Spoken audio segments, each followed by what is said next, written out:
닥터 소울이 유체 이탈을 해봤다는 경험자들에게 직접 들은 이야기에 의하면 잠을 자다가 아침에 깨어났는데 자신이 공중에 떠서 자신을 내려다보고 있었다거나 명상을 하다가 어느 순간 느낌이 이상해서 잠시 눈을 떠보니 자신이 공중에 떠서 자신을 내려다보고 있더라는 이야기도 있었습니다. 이외에도 유체 이탈을 통해 영혼의 세계인 천국과 극락, 지옥도 가봤다는 둥. 우리 주변에는 알게 모르게 유체 이탈에 대해 경험한 사람들이 종종 있습니다. 이런 현상을 종합해 볼 때 유체 이탈 현상은 전혀 없는 것을 지어낸 것은 아닙니다. 인간은 본래 영혼과 육체로 구성되어 있으며 육체가 살아있는 동안에는 둘 사이에 매우 긴밀한 선으로 연결되어 있어서 서로서로 영향을 주고받으면서 존재하게 됩니다. 그러다가 육체의 생명 활동이 멈춰서 죽게 되면 연결되었던 영혼은 육체와 분리되어 영혼 세계의 시스템에만 속하게 되고 더 이상 육체의 영향을 받지 않게 됩니다. 많은 사람이 궁금해하는 유체 이탈도 죽음처럼 영혼과 육체가 분리되어야 가능합니다.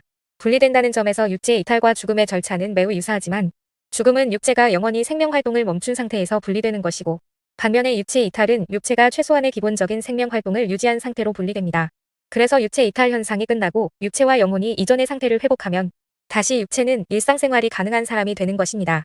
여기에서 두 현상에 가장 큰 차이가 있다고 할 수 있습니다. 유체 이탈을 이해하는 가장 쉬운 방법으로는 꿈을 예로 들 수가 있습니다. 예민한 사람 중에는 꿈을 꿀 때 꿈속 상황에서의 느낌이 너무 생생해서 육체의 존재조차 인식하지 못하는 상태로 꿈을 꾸는 경우가 있습니다. 이런 현상이 일어나는 이유는 육체의 의식이 극도로 최소화된 상태에서 자신의 영혼이 직접 경험한 느낌을 그대로 느끼기 때문입니다.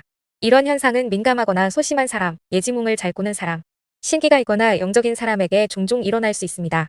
그리고 유체 이탈은 사후에 경험하게 되는 임사체험과도 매우 유사합니다. 유체 이탈과 임사체험은 영혼이 육체와 분리되면서 일어나는 현상이기 때문에 사후에 가는 영혼의 세계를 경험하거나 본인의 육체를 외부 시점에서 보게 되는 등 육체와 영혼이 분리되면서 나타나는 현상을 경험하게 되는 것도 거의 유사합니다. 다른 영상에서 텔레파시 파동으로 소통하면서 도를 깨닫는 과정에 대해 설명했지만 유체 이탈의 방법도 도나 깨달음을 얻기 위한 또 다른 방법이 될 수 있습니다. 명상에나 참선하면서 도를 터득하는 방법은 유체 이탈처럼 영혼과 육체가 분리되는 현상 없이 수련하는 장소에서 텔레파시 통신을 통해 아카식 레코드라고도 불리는 영계의 도서관 같은 대형 정보 시스템에 접속해서 수준 높은 정보를 습득하는 방법입니다. 그리고 유체 이탈을 통해 도를 터득하는 방법은 수련자의 영혼이 육체와 분리되어 영혼 세계의 특정한 장소에 직접 가서 배우는 방법입니다. 도를 깨우치기 위해 유체 이탈이 절대 필수적인 것은 아니지만 수련자라면 한 번쯤은 경험해 볼 만한 것이기도 합니다. 하지만 유체 이탈을 자주 한다고 해서 도를 깨우치는 데 항상 큰 도움이 되는 것은 아닙니다. 유체 이탈 없이 텔레파시 파동을 통한 수행만으로도 얼마든지 도를 터득하는 데 큰 지장이 없습니다.